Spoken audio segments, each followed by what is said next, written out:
Rafer Johnson. Yeah, Rafer Johnson was a decathlon gold medalist in the 1960 Olympics at Rome. His lifetime journey took him from Hillsborough, Texas, to Rome, to many countries throughout the world, and finally, to a tragic night at the Ambassador Hotel in Los Angeles in 1967.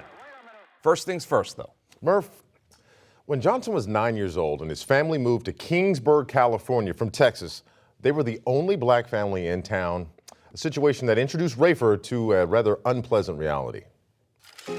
In those early years, the police chief there sometimes visited our home a lot more often than he visited others, looking for stolen items, which we weren't stealing, you know, and that affected us as a family for a few months when we first moved there, but it all worked out. You can sense a kind of stoicism in Johnson, a guy who kept things in perspective, didn't exhibit any signs of bitterness, and just kept working hard to achieve his goals. Yeah, it's not like he didn't have his share of ups and downs. In fact, in 1956, he won the Olympic trials and was favored to win the Olympic gold, but knee and abdominal injuries hindered his ability to compete.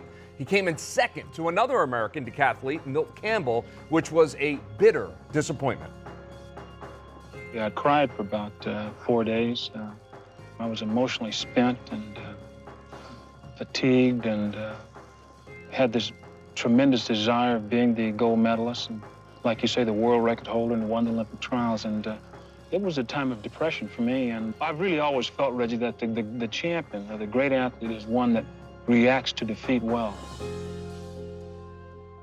Interesting because, you know, today you hear about athletes openly discussing mental health, and here is Rafer Johnson in 1977 really telling the world, matter of fact, telling Reggie Jackson that this was a time of darkness in his life. Yeah, but he used that disappointment, Wes, to motivate himself. In the meantime, he attended UCLA, and here's an overlooked fact about an overlooked man. He played basketball for UCLA under the great John Wooden in 1958 and 1959. How about that? I'll take that. So he was training for the Olympics and still found time to play hoops for the greatest college basketball coach of all time. Yeah. But his primary goal, Murph, was to get to Rome and avenge his Olympic defeat. And there, the kid who watched police, keep knocking on his door for property that his family was accused of stealing, although they did not steal it, this kid became the first black man to carry the American flag during the opening ceremonies. So he'd come a long way, and there was still a ways to go. In Rome, Rafer had an epic duel with his college buddy, C.K. Yang. The 10-event competition came down to the last event, and Rafer prevailed to win the gold.